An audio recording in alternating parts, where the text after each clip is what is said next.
বিসমিল্লাহির রহমানির রহিম। প্রিয় ভাইরা, মিডিয়ায় আবার আমি ফিরে এলাম আপনাদের মাঝে।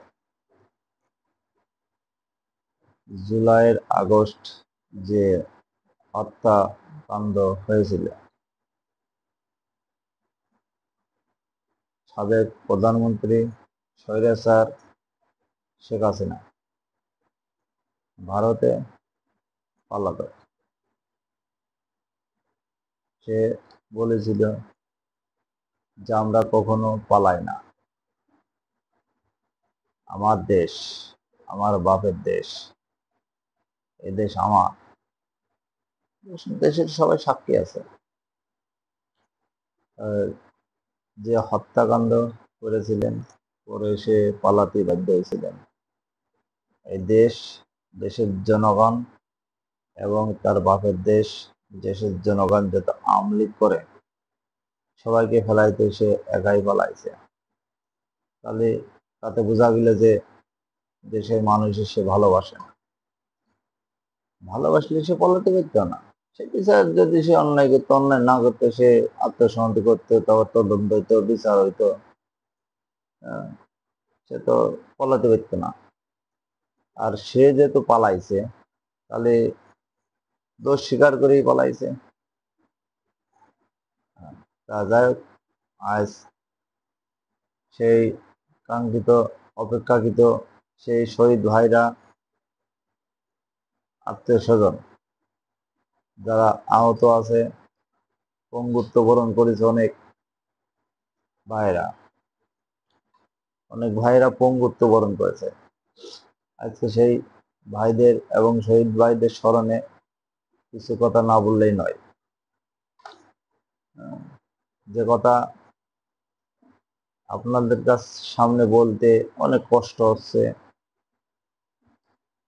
সে কথা হইলো, যারা যেসব ভাইরা আমাদের মাঝে আর নাই, আল্লাহর ডাকে সাড়া দিয়ে তাদের দুনিয়াতে বিদায় নিয়েছেন, বিদায় করেছেন,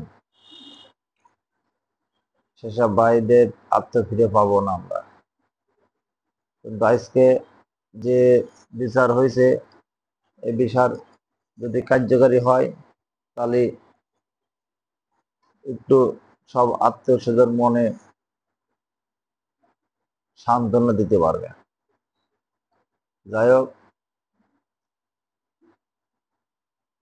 অনেক মানুষ পথে বসেছিল এই বিচার শোনার জন্য। আমিও বসেছিলাম। তা কঠিন নিরাপত্তায় বিচার রায় শোনাইছেন, যে রায় সরকারি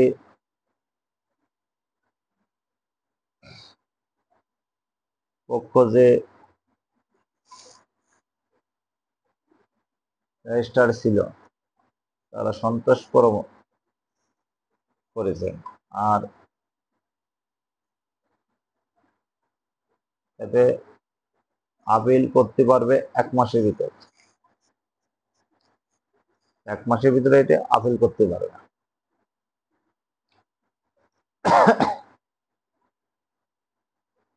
রায় কিছু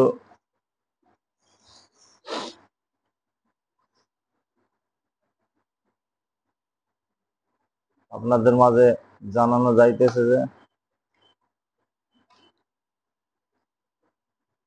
শেখ হাসিনা সর্বোচ্চ সাজা, শেখ হাসিনা আর আসাদুজ্জামান খান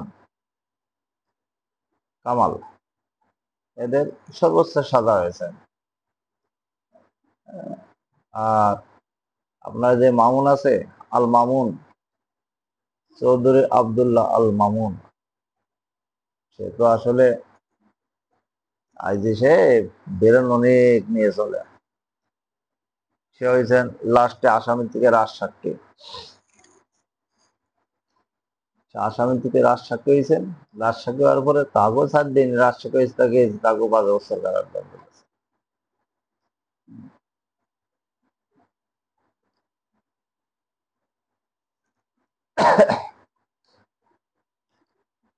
এই তাদের বিরুদ্ধে যেসব অভিযোগ প্রমাণিত হয়েছে,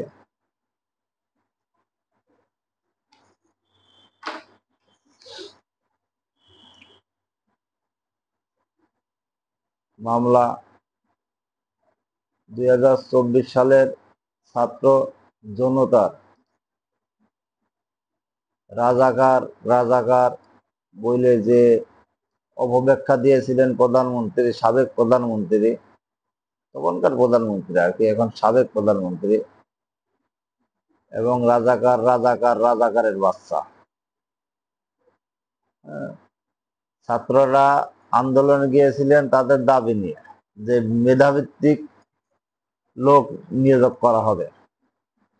সেখান থেকে বলেছিল সাবেক প্রধানমন্ত্রী এবং স্বৈরাচার বলেছিল রাজাকার রাজাকার। মুক্তিযোদ্ধারা পাবে নাকি রাজাকারের বাচ্চারা পাবে, এই কথাগুলো বলেছিল। তাই 2024 সালে ছাত্র জনতাকে রাজাকার ও রাজাকারের বাচ্চা বলায় প্রাণঘাতী অপমানমূলক যে ব্যাখ্যাগুলো করেছিলেন সাবেক স্বৈরাচারী সাবেক প্রধানমন্ত্রীর মুখ দিয়ে, একথা আসলে দুঃখজনক। তাই ছাত্র জনতা ফুঁসে উঠেছিলেন। সেই ছাত্র জনতা যখন মিছিলে গেলেন দাবি দাবা নিয়ে, তখন আপনার নির্বিচারে গুলি চালালেন।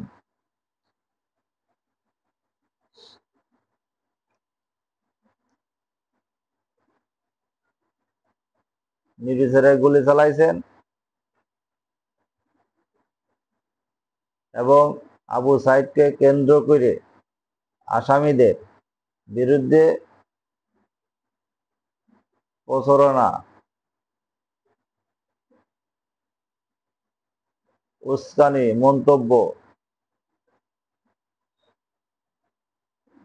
সহায়তা করেছেন। এখনো বলে আবু সাইদি গুলি লাগে নাই, আবু সাইদি রক্ত দেখা যাচ্ছে না। ইন্ডিয়া বসে বলে সে মারা যায়নি। সে যদি মারা না যায় সামনে এনে দাও, বলতেছে তো মারা যায়নি, মারা যায়, ভালো কথা, সামনে এনে দাও। হ্যাঁ, তা তো আনার ক্ষমতা নেই। তারপরে আর একটা অভিযোগ, 5ই আগস্ট সাংখারপুলে 6 জনকে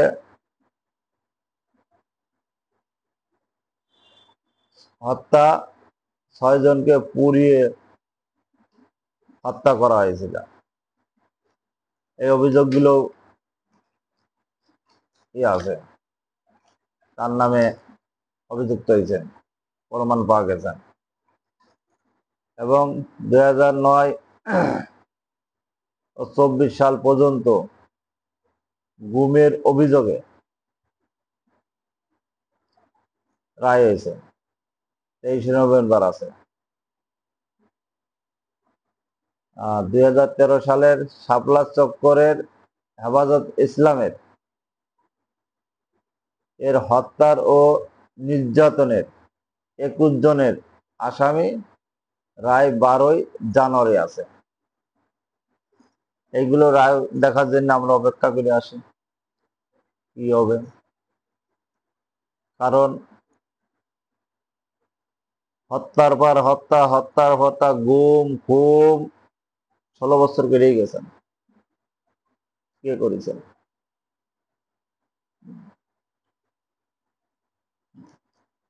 এখানে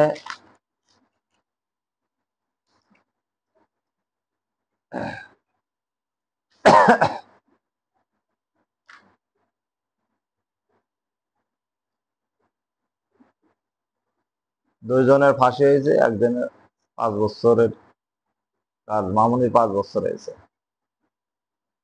এদের পাবে কোথায়? ইন্ডিয়া। হ্যাঁ, তবে ইন্ডিয়ার কাছে তারা আবার দাবি জানাবে এই আসামিদের ফেরত দেওয়ার জন্য। ইন্ডিয়ার সাথে বাংলাদেশের তো চুক্তি আছে, তবে দিতে বাধ্য।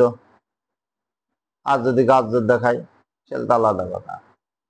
বন্ধু রাষ্ট্র বলে, প্রতিবেশী বন্ধু খুব বলেছিল।